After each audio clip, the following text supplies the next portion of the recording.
রাত পোহালে চাচাতো ভাইয়ের সাথে বিয়ে হবে নীলা মির্জার। সে খুশিতে ঘুমাতে পারছে না। সে কত ঝড়-ঝাপটার পার করে সে কাল সুখের মুখ দেখতে পারবে, তা কেবল সেই জানে। ছোট থেকে যাকে ভালোবেসে এসেছে, কাল তার সাথেই বিয়ে হবে কথাটি ভাবতেই এক শিহরণ বয়ে যাচ্ছে নীলার শরীর দিয়ে। চলুন পরিচয়টা দিয়ে নেই। নীলা মির্জা হলো মির্জা পরিবারের একমাত্র মেয়ে। তাই সে সবার আদরের। তার বাবার নাম নিলয় মির্জা আর মায়ের নাম লায়লা ইসলাম। নিলয়ের মির্জারা ৩ ভাই।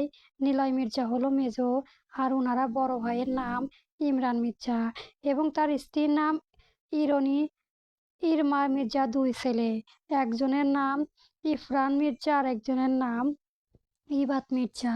ইরফান সবে পড়াশোনা শেষ করে প্যারিস থেকে বাংলাদেশে ফিরেছে এবং বাবার ব্যবসার হাত লাগিয়েছে। তার বয়স ২৭ বছর, লম্বায় ৫ ফুট ৮, গায়ের রং শ্যামলা। তারপরে কোনো মেয়ের নজরে কেড়ে নেওয়ার জন্য যথেষ্ট। মূলত তার সাথে নীলা বিয়ে হবে। আর ইবাদের বয়স ১০ বছর। নীলা মির্জার ছোট ভাইয়ের নাম আকাশ মির্জা এবং স্ত্রীর নাম রুবিনা আক্তার। আকাশ মির্জার এক ছেলের নাম আবির মির্জা। সে ঢাকা মেডিকেলে ডাক্তারি নিয়ে পড়াশোনা করেছে। বয়স তার ২৬। ৩ ভাই মিলে একজন কোম্পানিতে চালায়। তাছাড়াও নিজেদের ব্যক্তিগত দোকান আছে যা কর্মচারীরা দেখভাল করে। বেশ নামডাক আছে তাদের এ শহরে। পুনরায় ঢাকা ফরিদাবাদ এলাকা থাকে তারা। নিজস্ব দোতলা বাড়ি যা ৩ ভাই মিলেই বানিয়েছে এবং এখনো যৌথভাবে বসবাস করে যাচ্ছে। না ঘুম আর আসছে না, শুধু শুধু শুয়ে থেকে লাভ নেই। কথাটি বলেই আলসেমি ছেড়ে উঠে বসলো নীলা। দেওয়ালের ঘড়ির দিকে তাকাতেই দেখলো ভোর ৩টা বাজে। চারদিকে অন্ধকার এবং ঘন কুয়াশার আচ্ছন্ন। এখন তেমন শীত পড়েনি, কেবল শীতের অবকাশ, তাতেই এই অবস্থা। নীলা বিছানা ছেড়ে সুইট বোর্ডের দিকে গেলে এবং রুমের লাইট জ্বলিয়ে ফেললো। তারপর আস্তে আস্তে হেঁটে আয়নার সামনে গিয়ে দাঁড়ালো। পরনে তার রং টপ, যার হাতে কবজি পর্যন্ত এবং নর্মাল পায়জামা। ওড়না সোফার উপর রাখা। নীল নিজেকে বেশ ভালোভাবে পর্যবেক্ষণ করে নিল। গোল গাল চেহারার মাঝে খাড়া নাক, গায়ের রং উজ্জ্বল শ্যামলা, কোমল পর্যন্ত লম্বা চুল। হাসলে বাম পাশের গেঁজা দাঁত দেখা যায় এবং তাকে যেন ভালো মানিয়েছে এই গেঁজা দাঁতে। নীলার বয়স ২১ বছর। সে ঢাকা বিশ্ববিদ্যালয়ে অনার্স 3rd ইয়ার অর্থনৈতিক বিভাগে পড়াশোনা করেছে। অনেক স্বপ্ন ছিল দেশের বাইরে যাবার, কিন্তু ইরফান না করেছে বিধায় যায়নি। ভালোবাসার মানুষটির জন্য এতটুকু তো করতেই পারে। পড়াশোনার পাশাপাশি সে বাবার কোম্পানি দেখে মাঝে মধ্যে। একমাত্র মেয়ে তো, তাই, কিন্তু পেশায় তার শিক্ষিকা হওয়ার ইচ্ছে এবং চাকরির জন্য পড়াশোনাও শুরু করে দিয়েছে। সে খুব প্রতিবাদী এবং সাহসী একজন মেয়ে। কথায় কথায় কান্না করা যে তার সহ্য হয় না। এখন তাকে অনেকটাই বউ বউ লাগছে। নিজেকে দেখে নিজেই লজ্জা পেয়ে গেল। তাড়াতাড়ি করে বিছানার বালিশের পাশে ফোন হাতে নিয়ে টপাটপ করে নিজের কয়েকটা ছবি তুলে নিল। সে আবার খুব সৎ প্রেমিক। নিজেকে সে সব থেকে বেশি ভালোবাসে, তাই তো সব সময়ই খুশি। তারপর হোয়াটসঅ্যাপে গিয়ে নিজের বেস্ট ফ্রেন্ডকে মেসেজ দিল, কিন্তু আশ্চর্যজনকভাবে তার বেস্ট ফ্রেন্ড এখনো তার আগেই মেসেজের রিপ্লাই দেয়নি। গত ৩ দিন যাবৎ সে তার বেস্ট ফ্রেন্ডকে মেসেজ দিয়ে যাচ্ছিল, কিন্তু কোনো উত্তর পায়নি। তার বেস্ট ফ্রেন্ডের নাম আরশি ইসলাম। নীলার বেস্ট ফ্রেন্ডের কাছ থেকে মেসেজের রিপ্লাই না পেয়ে মনক্ষুণ্ণ হয়ে বিছানায় বসে পড়ে। কিন্তু পরক্ষণেই ফোনের ওয়াল পেপারের দৃষ্টি যেতেই মন ভালো হয়ে উঠল, কারণ সেখানেই তো তার সুখ ভালোবাসা ভেসে আছে। প্যারিস ৭ম আরোডিসমেন্ট আইফেল টাওয়ারের থেকে অনেকটাই দূরে নিজস্ব অ্যাপার্টমেন্ট বারান্দায় দাঁড়িয়ে আছে মিহাল খান। সে এখনো তার পরিবারের সমেত বসবাস করে। জানালার সামনে দাঁড়ালেই পুরো ক্লাম দ্বীপ, ম্যাপস আর ইফেল টাওয়ার এক নজরে দেখা যায়। প্যারিস শহরের নরম সকালবেলায় আলো তার ঘরে সবসময় একটা কাব্যিক ছোঁয়া এনে দেয়। তার বাসার নিচে রাস্তায়, ঠিক সিনেমার মতো পাথরের রাস্তা, পাশেই ছোট একটা বেকারি, যেখানে সকালবেলা ক্রাইসেন্ট এর গন্ধই ভেসে আসে। Municipal university of Paris. Say say economics বিভাগে অধ্যাপক। অবশ্য এক সময়ে সে এই ইউনিভার্সিটির টিচার ছিল। তার বাড়ি থেকে এই ইউপি খুব কাছেই। গাড়ি দিয়ে গেলে সর্বোচ্চ 6 কিলোমিটার। বয়স তার 30, উচ্চতা 6 ফুট হবে। গায়ের রং উজ্জ্বল, চোখের সামনে এত সুন্দর দৃশ্য থাকতেও তার চোখে স্পষ্ট প্রতিশোধের আগুন ধাউ ধাউ করে জ্বলছে, যার কারণ কেবল সে এবং আর একজন ব্যক্তি জানে। বাকিটা পরিচয় গল্পের পাওয়া যাবে। সম্পূর্ণ মির্জাবাড়ির ফুল এবং লাইট দিয়ে সাজানো, আর সাজানো থাকবে না কেন। বাড়ির বড় ছেলে এবং একমাত্র মেয়ের বিয়ে হচ্ছে বলে কথা। অবশ্য বিয়েটা এখন খুব সাধারণ ভাবে হবে। কাল বিকেলে গায়ে হলুদ হয়ে গেছে ঘরোয়া ভাবেই। আজ দুপুরে আকত বানানো হবে। মাস দেড়েক পর ঘটা করে অনুষ্ঠান হবে। সকাল থেকে সবার কাজে ব্যস্ত, বাড়ি ভর্তি কুটুম। ঘটা করে অনুষ্ঠান না হলেও বাড়ির কুটুম দিয়ে ভরে গেছে।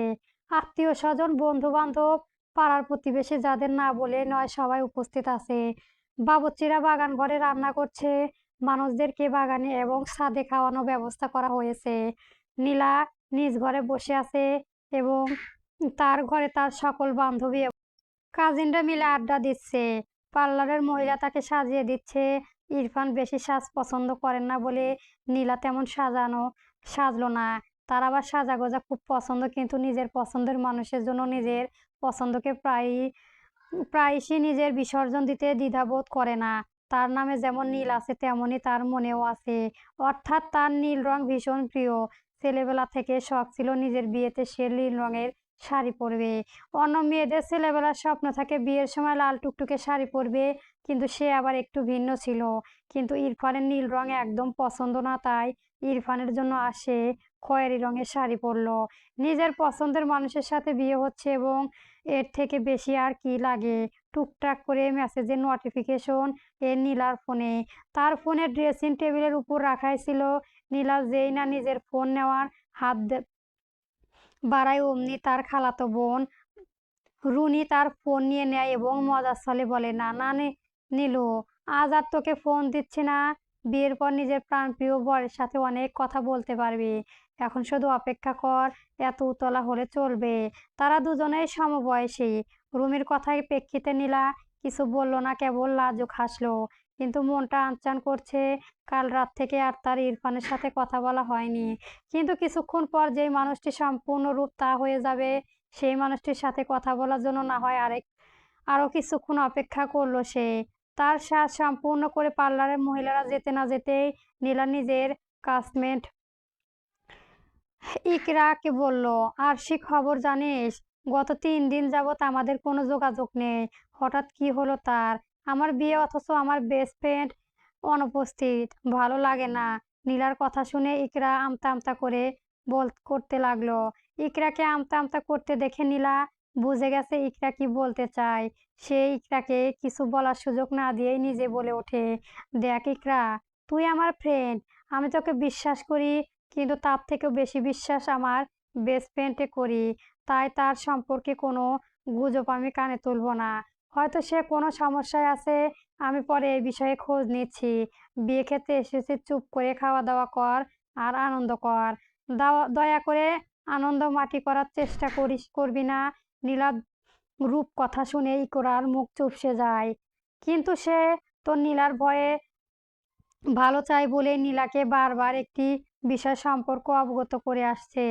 অথচ নীলা আত্মবিশ্বাস করে নিজের ক্ষতি নিজেই করেছে।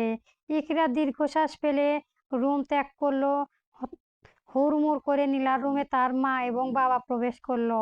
মেয়েকে বউ সাজে দেখে চোখ ভরে উঠল তাদের। লায়রা ইসলামের কাছে এসে মেয়েকে বুকে জড়িয়ে নিলেন। কত দোয়া, কত মানত করে তারা এই কন্যা সন্তান পেয়েছে কেবল তারাই জানে। ভেবেছিল হয়তো নিঃসন্তান থাকতে হবে, কিন্তু নীলা জন্মগ্রহণ করে তাদের প্রমাণিত করে। নিলয় খান মেয়েকে নিজের স্ত্রীর কাছ থেকে নিয়ে নিজের বুকে আগলে ধরেন। মেয়ের মাথার পরপর চুমু খান, তারপর বলেন, একদম মিনুর মতো লাগছে আজ তোকে। তিনি কি বলেছেন তা উপলব্ধি করতে পেরে সঙ্গে সঙ্গে ভিজে কামড় বসায়। লায়রা খান আতঙ্কজনক দৃষ্টি একেবারে স্বামীর প্রাণে চান তো আরেকবার নিজের মেয়ের প্রাণে চান। নীলা নিজের বাবার বুক থেকে থেকে মাথা তুলে কৌতূহলজনক দৃষ্টিতে বাবার দিকে তাকিয়ে জিজ্ঞেস করলো, মিরুকে মা বাবা নিলয় খান থমকে যান। পুরনো ক্ষত আবার জেগে ওঠে, চোখের সামনে ভেসে ওঠে পুরনো স্মৃতি। লায়লা ইসলামের স্বামীর অবস্থা বুঝতে পেরে কথা কাটানোর জন্য তাড়াহুড়ি করে বলেন, এসব কথা পরে হবে, কিন্তু একটা জিনিস দেখ, আমরা কতটা ভাগ্যবান, বিয়ের পরেও নিজের মেয়েকে নিজের চোখের সামনে দেখতে পাবো। এই তো মনে হচ্ছে সেদিন জন্মগ্রহণ করলি, অথচ দেখ আজ তোর বিয়ে। আর বেশি কথা বাড়িয়ে লাভ নেই, চুপচাপ বস, আমরা এসে নিয়ে যাব। তোর বর সে সকালে বাইরে গেছে, এখনো আসেনি। আমরা গিয়ে দেখছি সে এখন কোথায়। বিয়ের সময় তো ঘনিয়ে এলো। এই বলে নীলা কপালে চুমু খেয়ে স্বামীর হাত ধরে রুম থেকে বের হয়ে গেল লায়লা ইসলাম। কিন্তু নীরব রুমে একা রয়ে গেল নীলা। মনে রয়ে গেল হাজারো প্রশ্ন। সেই একই খটকা যা তার মনে আগেও লেগেছিল। মনে মনে বলল, কে এই মিলু? বাবার মুখে এই নামটি আমি আরো অনেক কয়েকবার শুনেছি। শুধু মাত্র বাবা নয়, বড় চাচ্চু এবং ছোট চাচ্চুর মুখেও শুনেছি। কিন্তু এই সম্পর্কে আমি কেন কিছু জানি না। তার চিন্তার ভাবনার মাঝে ছোট ঘটনা, বান্ধবী এবং কাজিনরা যখন তার বাবা রুমে ঢুকেছিল তখন তাদেরকে প্রাইভেসি দিয়ে সবাই বাইরে চলে গিয়েছিল। তার বাবা চলে যেতেই সবাই আবার রুমে প্রবেশ করে। নীলাও নিজের চিন্তা ভাবনা ছেড়ে চুপচাপ খাটে বসে থাকে। এখন তার মনে কেবল আনন্দ, কে সে জায়গায় দিব কেন, চিন্তা ভাবনা কেউ না। একের পর এক ফোন করে যাচ্ছে আবির ইরফানকে, কিন্তু ইরফান কারো ফোনই ধরছে না। সবাই খুব চিন্তিত। বাড়ির পুরুষেরা মিলে আত্মীয় স্বজনদের সামলাচ্ছে। যে জায়গায় বিয়ে হবার কথা ছিল দুপুরে, সে জায়গায় দুপুর গড়িয়ে বিকেল হয়ে গেল, অথচ বরের আসার কোনো খবর নেই। এতক্ষণে আত্মীয় স্বজন, পাড়ার প্রতিবেশীদের কানাঘুষা শুরু হয়ে গেছে। কেউ বলছে হয়তো ছেলের কোনো বিপদ হয়ে গেছে, কেউ বলছে হয়তো ছেলের এই বাড়িতে বিয়েতে রাজি ছিল না, আবার কেউ বলছে হয়তো মেয়েতে কোনো সমস্যা আছে। ঘুরে ফিরে আমাদের সমাজের মানুষ মেয়েদের কেনই দোষারোপ করে। সবাই মিলে আত্মীয় স্বজনের মুখ বন্ধ করতে পারছে না, কারণ মানুষের মুখ বন্ধ করা কখনোই সম্ভব না। নীলার নিজের রুমে বসে বসে কান্না করছে এবং ইরফানের জন্য দোয়া করছে। তার মন বলছে কিছু একটা খারাপ হতে চলেছে। ইকরা তাকে সান্ত্বনা দিচ্ছে। হঠাৎ করে বাহির থেকে চিৎকার চেঁচামেচির আওয়াজ শোনা গেল। নীলা স্পষ্ট শুনতে পাচ্ছে তার বড় চাচ্চু ইরফানকে ধমকাচ্ছে। নীলা আর দেরি না করে পরনের শাড়ি কুচি ধরে দৌড়াতে লাগলো ড্রয়িং রুমের দিকে। সে দোতলা থেকে সিঁড়ি দিয়ে দৌড়ে নিচে নামে। চোখ মুখ তার আনন্দের ছাপ স্পষ্ট। সে চায় না কেউ তার ইরফানকে বকা দেখ। তার ইরফান তার কাছে ফিরে এসেছে, এতেই সে খুশি। এখন বিয়ে হয়ে গেলেই হবে। কিন্তু দরজার কাছে যাওয়ার পর দরজার দাঁড়িয়ে থাকা দুইজন ব্যক্তিকে দেখে সে থমকে যায়। তার পুরনো পৃথিবী যেন তার সাথেই থমকে যায়। মুহূর্তে সে নিজেকে নিঃস্বার্থ মনে করে, দাঁড়িয়ে থাকার ক্ষমতা হারিয়ে ফেলে। কিন্তু তারপর অনেক কষ্টে দাঁড়িয়ে থাকে। মাথায় তার ঘুরতে শুরু করে, কিন্তু নিজেকে শক্ত রাখার জন্য শাড়ির আঁচল অনেক শক্ত করে চেপে ধরে রেখেছে। চোখে অশ্রুতে ভরে গেছে উপলব্ধি করতে পেরে। আকাশের দিকে তাকিয়ে চোখের পানি চোখেতে শুকিয়ে ফেলল। তার সামনে দাঁড়িয়ে আছে তার বেস্ট ফ্রেন্ড আরশি এবং তার ভালোবাসার মানুষ, তার বাগদাতা ইরফান, যার সাথে আজ তার বিয়ে হওয়ার কথা ছিল। আরশির বিয়ের পোশাক পরে দাঁড়িয়ে আছে। ইরফান শক্ত করে আরশির হাত ধরে রেখেছে। দুজনের দৃষ্টি মাটির দিকে। বাড়ির সকলে হতবাক হয়ে তাকিয়ে আছে তাদের দিকে। কেবল ইরফানের পিতা চিৎকার চেঁচামেচি করছে। নিলয় মির্জার বুক ফেটে যাচ্ছে মেয়ের কষ্টের ভাব ভেবে।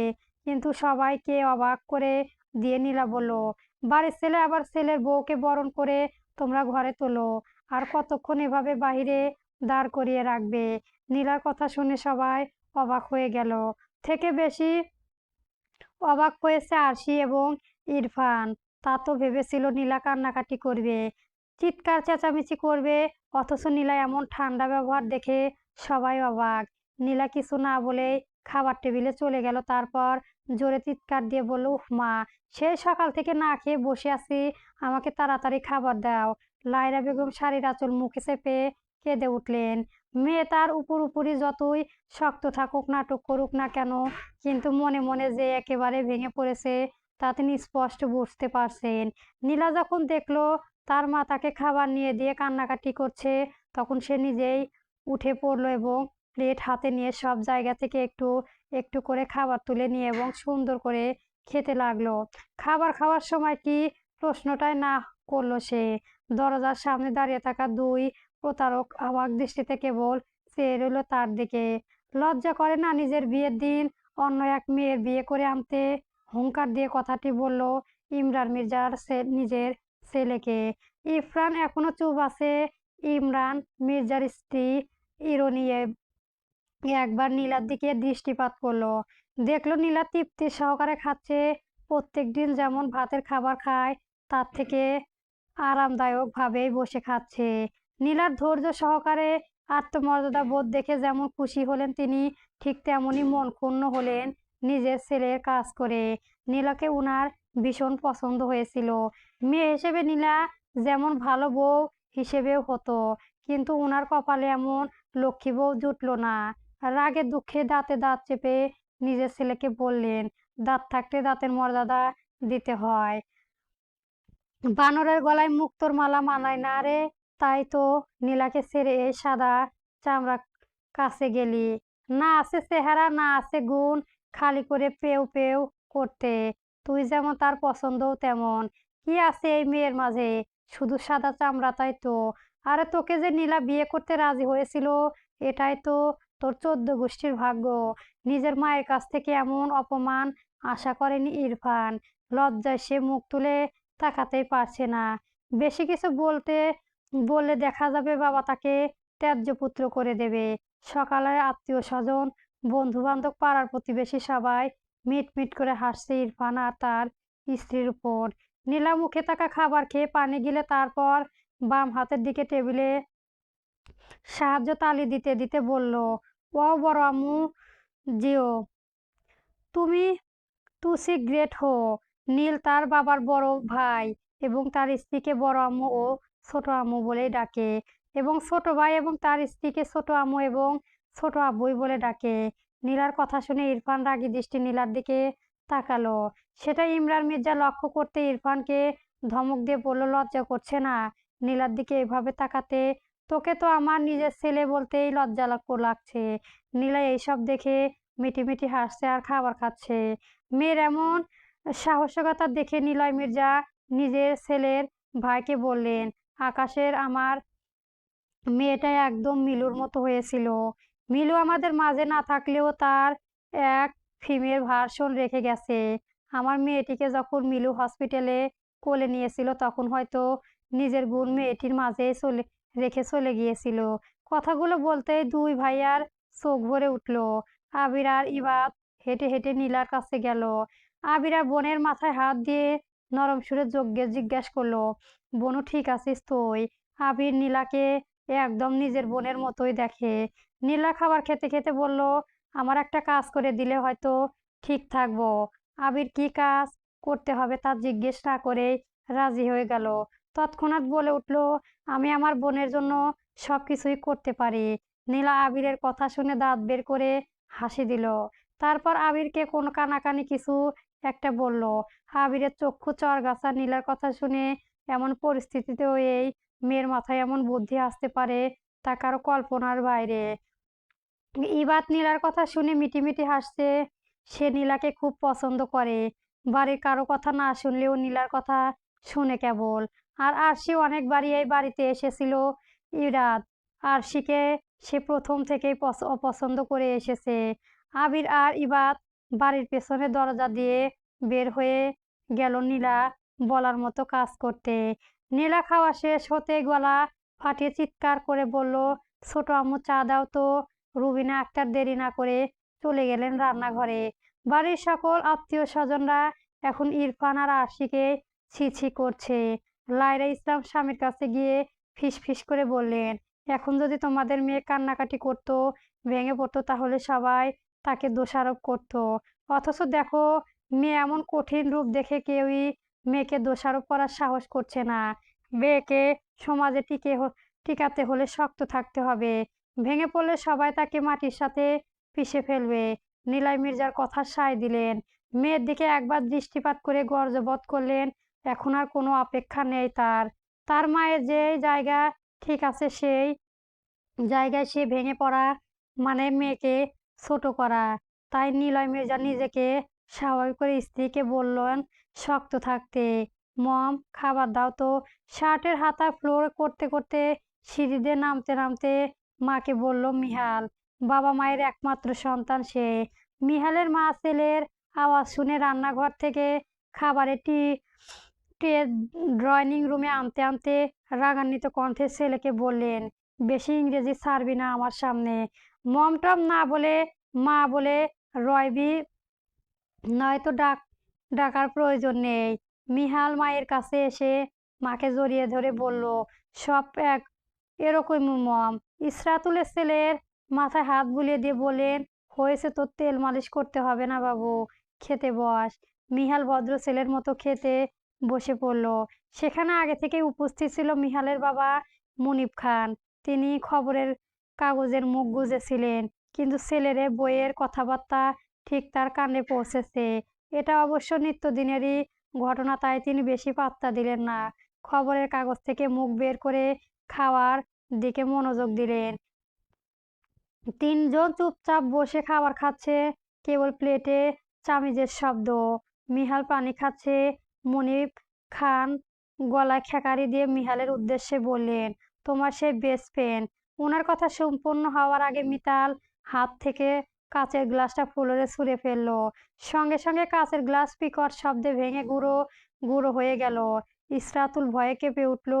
মুনিব খান নিজের ছেলেকে কিছু বলতে যাবে, তার আগে মিলাল হনহনিয়ে চোয়ার ছেড়ে উঠে দাঁড়ালেন এবং সামনের দিকে হাঁটা ধরলো।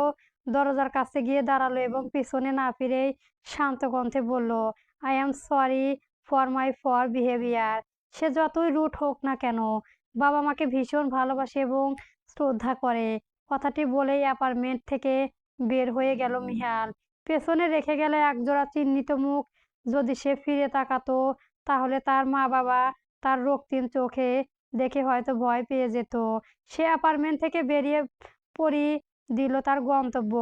মুনিব খানের স্ত্রীর হাতের উপর হাত রেখে সান্ত্বনা দেওয়ার জন্য বললেন, চিন্তা করে না, দেখবে একদিন সব ঠিক হয়ে যাবে। ইসরাতুল নিবারের চোখের পানি মুছে দীর্ঘশ্বাস ছাড়লেন।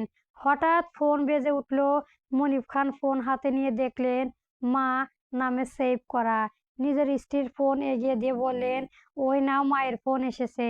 মার সাথে কথা বলে মন হালকা হবে, এই বলে তিনি স্থান ত্যাগ করলেন। বড় আম্মু এবং বড় আব্বু, শুধু তোমরা নিজের ছেলে এবং ছেলের বউকে বাহিরে দাঁড় করিয়ে রেখেছো, তাদেরকে বরণ করে ভিতরে আনো।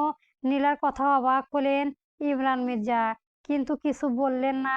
এতক্ষণে রুমিনা গরম চা বানিয়ে নিচে চলে এসেছেন নীলার জন্য। নীলা হাতে চা ধরিয়ে দিলেই নীলা আবার অনুরোধের স্বরে বললেন, ছোট আম্মু, একটু কষ্ট করে নতুন বর এবং বউকে বরণ করার ব্যবস্থা করো। নীলার কথা শুনে রুবিনা চোখে ভরে উঠলেন। ঠোঁট কামড়ে নিজের কান্না চেপে ধরলেন। এই মেয়েকে এখন তার সামাল করতে ইচ্ছে করছে। এমন পরিস্থিতিতে একটা কঠিন থাকা সম্ভব নয়, কিন্তু এই অসম্ভবটাকে সম্ভব করলো আজ নীলা। রুবিনা দেরি না করে বরণ করার জিনিসপত্র রেডি করতে লাগলেন। তারপর নিজের বড় জার কাছে নিয়ে এসে ধরিয়ে দিলেন ইরিন। এবার নীলার দিকে তাকালেন। নীলা নিজের চাচিকে চোখ দিয়ে আশ্বাস দিতেই তিনি দরজার দিকে এগিয়ে গেলেন। মুখে গভীরতা বজায় রেখে ছেলে এবং ছেলের বউকে বরণ করে নিলেন। মিষ্টি খাওয়ানোর সময় ইরফানের মুখের ভেতর জোরে চামচ গুঁজে দিলেন। ইরফান কিছুটা পিছিয়ে গেল, ব্যথাও পেয়েছিল বটে। নীলা চোয়ালে চেয়ারে বসে বসে চা খাচ্ছিল। এই দৃশ্য দেখে মুখ থেকে চা পড়ে গেল। আশেপাশে সবাই হেসে উঠল। নীলাও হাসতে লাগলো। ইরফান চুপচাপ দাঁড়িয়ে সবকিছু সহ্য করে গেল। অন্যদিকে আরশি কোনো কিছুই সহ্য হচ্ছে না। ভেবেছিল বাড়ির বড় ছেলেকে বিয়ে করেছে, সবাই তার মন মতো চলবে, অথচ এত বড় ছেলেকে নিজের মা বাবা সবার সামনে অপমান করছে, আর সে পরে বাড়ির মেয়ে। এইসব কথা ভাবতে আরশির চেহারায় রক্তিমের ছাপ স্পষ্ট ফুটে উঠেছে, যা কেউই খেয়াল না করলেও নীলা করেছে। নীলা আরশির চেহারায় বিরক্ত ছাপ দেখে বাঁকা হেসে মনে মনে বলল, যতই যাই হোক, দিন শেষে তুই আমারই বেস্ট ফ্রেন্ড। তোর সকল সমস্যা, দুর্বলতা, সবকিছুই খবর আমার জানা আছে। আমি তাইলে এক্ষুনি তোর নতুন সংসার শুরু হওয়ার আগেই শেষ করে দিতে পারি। কিন্তু এই নীলা মির্জা ভীতুদের মতো দুর্বল হওয়ার আঘাত করে না। পিছন থেকে ছুরি চালানোর অভ্যাস তো এবং তার নব্য স্বামীর হাতে পারে। কিন্তু নীলা মির্জার নাই। আমি ময়দানে নেমে চোখে চোখ রেখে সোজা গুলি করব। প্যারিসে সেইন নদীর ব্রিজের উপর পকেটে হাত গুজিয়ে দাঁড়িয়ে আছে মিহাল, তার দৃষ্টি পানির ঢেউয়ে। Best friend my foot. Mihal খানের সাথে প্রতারণা ফল তো তাকে হবেই। হারে হারে টের পেতে হবে মিহাল খান কাউকে ক্ষমা করে না যতক্ষণ না পর্যন্ত তার প্রাপ্য শাস্তি নিজের হাতে দেয়। কথাগুলো বলার সময় মিহালের কপালে রাগ ফুটে উঠল। দাঁতে দাঁত চেপে একা একা কথাগুলো বলল সে। তাকে কেউ কখনো এভাবে ঠকায়নি, তাই প্রথমবার ঠকে যাওয়ার মিহাল ঠিক মেনে নিতে পারছে না। পকেট থেকে ফোন বের করে কাউকে কল দিল। কল রিসিভ হতে মিহাল বলল, ভাই, I want every single details. অপর পাশে মানুষ থেকে উত্তর শুনে বাঁকা হাসলো মিহাল। ফোন কেটে পকেটে পুরে ফেললো। মুখে বাঁকা হাসি বজায় রেখে বলল, star continue doubt to then begins of your bedtime. কথাটি বলেই ভয়ঙ্কর হাসি দিল মিহাল। তার হাসির শব্দে আশেপাশে থাকা কবিতর ভয়ে একে ঝাঁক বেঁধে উড়ে গেল। মুভি।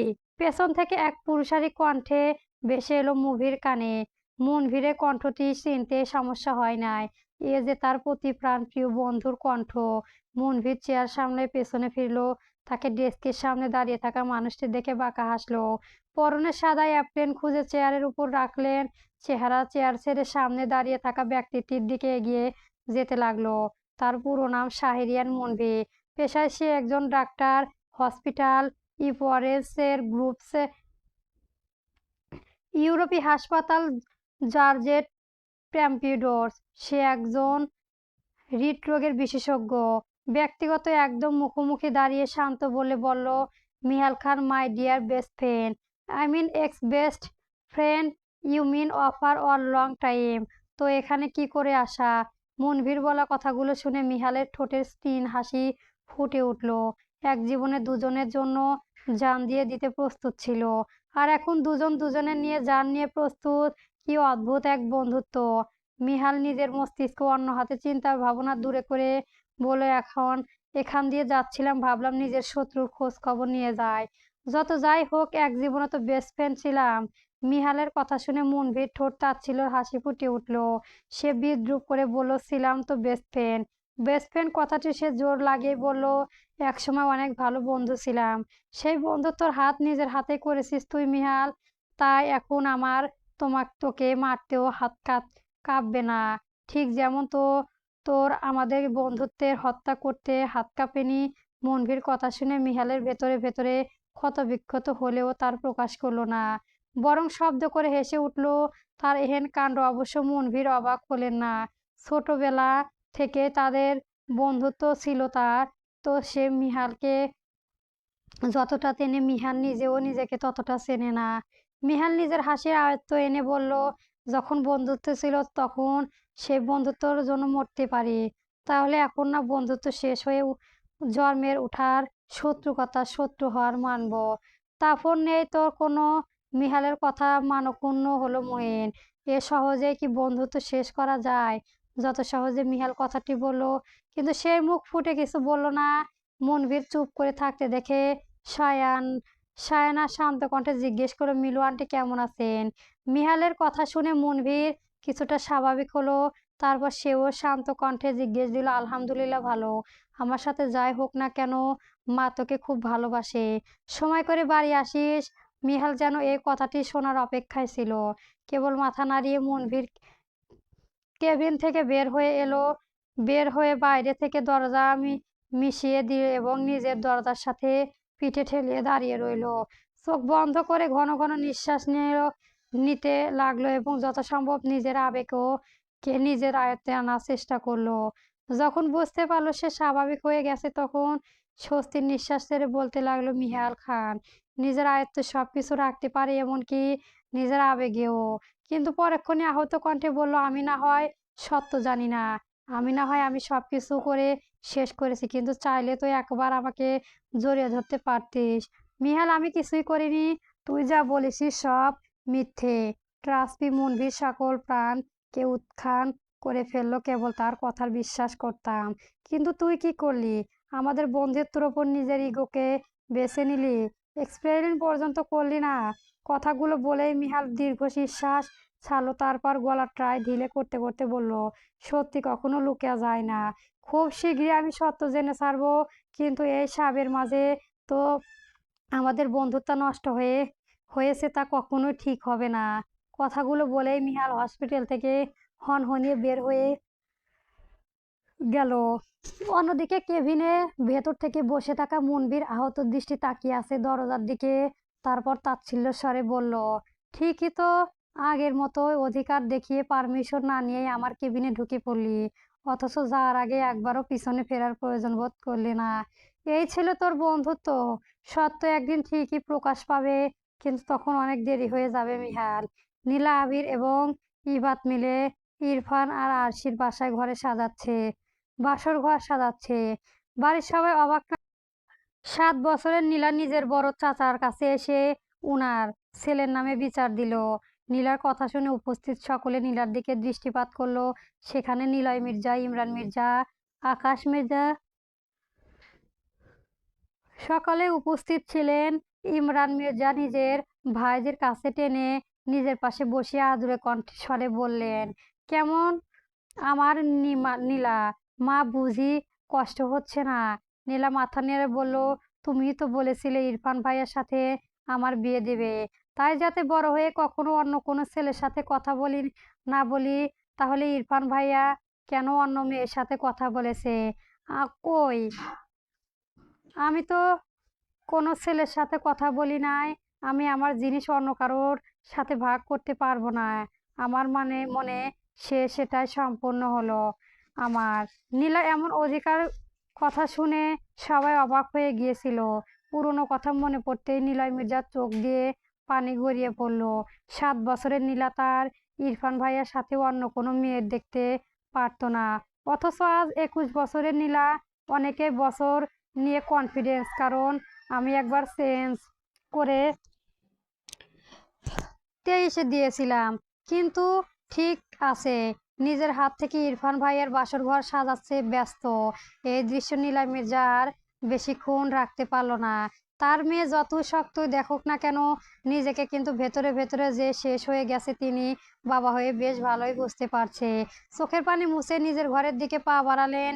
বারণ বরণ হবার যে তিনি নিজের রুমেই ঢুকেছিলেন, এরপর মাত্র বের হলেন মেয়ে খুঁজে। এখন মেয়েকে শক্ত হতে থাকতে দেখে তিনি আরো বেশি ভেঙে পড়লেন, আর মেয়ের সামনে নিজের ভেতরে যাওয়ার রূপ প্রকাশ করতে চান না বলে আপনার নিজের রুমে চলে গেলেন। পুরো রুম জবা ফুল দিয়ে সাজানো। নীলা টুকটুকে লাল রঙের জবা ফুল নীলা খুব পছন্দ, কিন্তু ইরফান জবা ফুল অপছন্দ করতো না বলে সে নিজেও পছন্দকে বিসর্জন দিয়েছে কোনো এককালে। আর সে নিজের হাতে ইরফানের বাসর ঘর জবা ফুল দিয়ে সাজালো, নীল সাথে নীল রঙের জালি কাপড়, যাতে ইরফানের মনে হয় এটা তার বাসর ঘর না, বরং সাজা পাওয়ার ঘর। আবির আর ইবাত নীলার সাথে দাঁড়িয়ে পুরো রুম ভালো করে চোখ বোঝায়। আবিরের বুকে মোচড় দিয়ে উঠলো, আজ এইখানে তার বোনের থাকার কথা ছিল, অথচ নিয়তির পরিহাসের ফলে তার বোন এই রুম সাজালো।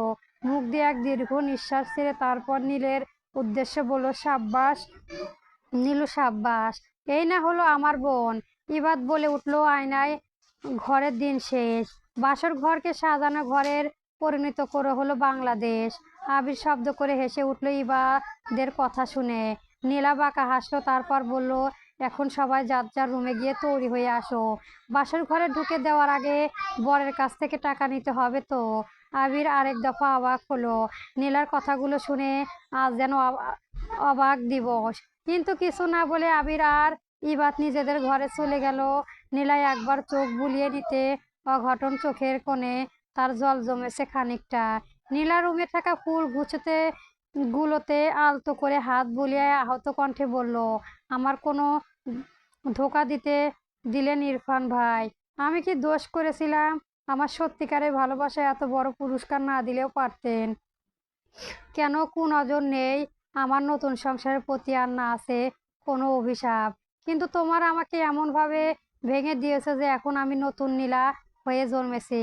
কিন্তু আমার মনে ভালোবাসা, বিশ্বাস, অনুভূতি এগুলো আর কখনোই কারো জন্য জন্মাতে পারবে না। আমাকে এমনভাবে না ভেঙেও পারতে। কথাগুলো বলতে বলতে নীলা চোখ দিয়ে অশ্রু গড়িয়ে পড়ার আগেই নীলা উপরের দিকে তাকালো। চোখের পানি চেয়ে রয়ে গেল। তারপর নিজের স্বাভাবিক করে বলল, তোমরা যদি ভেবে থাকো আমি ৫-১০টা ন্যাকা মানুষের মতো বলবো অথচ আজও লাশ তার খুনিকে ভালোবাসে, তাহলে তোমরা ভুল ভাবছো।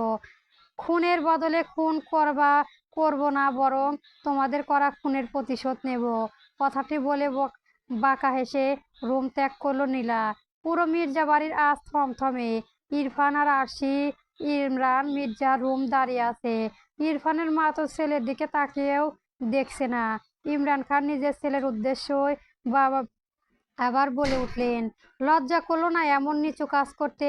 বিয়েতে মত ছিল না তাহলে কেন মেয়েটির মন নিয়ে খেললে? গায়ে হলুদ দিন কেন হাসতে হাসতে আনন্দ করলে? আর বিয়ের দিনই কেন এমন কাজ করলে? একটা মেয়ের জন্য তার বিয়ের দিন বিয়ে ভেঙে যাওয়া কতটা অপমানজনক তা কি তুমি জানো? অবশ্য তুমি কি করে জানবে? তোমার তো নিজের কোনো মান নেই। বাবা! ইরফান ডাকটি বলতেই ইরমান খান ছেলেকে চুপ করিয়ে দিয়ে বললেন, আমাকে বারবার বাবা ডেকে মনে করিয়ে দিও না যে আমি তোমার মতো কুলাঙ্গারকে জন্ম দিয়েছি। যত বোকা ছিলে তখন নীলা পাশ ছিল। আজ তুমি যতটুকু তার পেছনে কেবল রয়ে গেছো নীলা, তা তুমি সেই নীলাকেই এখন প্রত্যাখ্যান করলে। নীলাকে প্রত্যাখ্যান করার যোগ্যতা কি আদৌ তোমার আছে মাঝে? ইরফানের প্রতি উত্তরে বলা কিছু খুঁজে পেল না। ইরফান মির্জা এইবার নিজের পুত্রবধূর দিকে তাকিয়ে শান্ত কণ্ঠে বলল, যেখানে নিজের ছেলের দোষী সেখানেও তুমিও পরের মেয়ে, তোমাকে আমি দোষারোপ করব না। কিন্তু একটা কথা মাথায় রাখবে, যেই জায়গায় নীলা আমার ছেলেকে সফলতা পেয়ে সাহায্য করেছে সেই জায়গায় আমার ছেলে নীলাকে ছেড়ে দিয়েছে। তুমি তো তুচ্ছ নীলার সামনে। ইমরান মির্জার কথা বেশ বিঁধল আরশির গায়ে। সে যে না মুখে কিছু বলতে নেবে তার আগেই ইরফান তার হাত চেপে ধরলো। ইমরান মির্জা তাদের ভয়ে উদ্দেশ্যে বলল, যাও এখন নিজের ঘরে যাও। ইরফান আর আরশি নিলয়ের মতো ইমরান মির্জা বলল রুম থেকে বের হয়ে গেল। আস্তে আস্তে গিয়ে যেতে লাগলো ইরফানের ঘরের দিকে। ইরফান নিজের ঘরের সামনে যেতেই গান শুনতে পেল কোনো এক মেয়ালি কণ্ঠে। নীলা ইরফানের ঘরের সামনে দাঁড়িয়ে আছে। তার এক পাশে আবির এবং অন্য পাশে ইবাদ দাঁড়িয়ে আছে। নীলা পরনে তার নীল রঙের শাড়ি এবং সাথে ম্যাচিং করা চুড়ি এবং জুয়েলারি। নীলার হাতে রক্ত জবার ফুল। সে রক্ত জবার ফুলে হাত বুলাতে বুলাতে গান গাইলো, হাতে চুড়ি চামচাম বাজে বসে মন কেন জানে প্রেম আসে যায় মনে তোকে না পাওয়ার কারণ। পরবর্তী গল্প পেতে আমার চ্যানেলটি সবার আগে সাবস্ক্রাইব করে রাখবেন। ধন্যবাদ। গল্প নিভৃতে প্রেম, আমার নীলাঞ্জনা চলবে।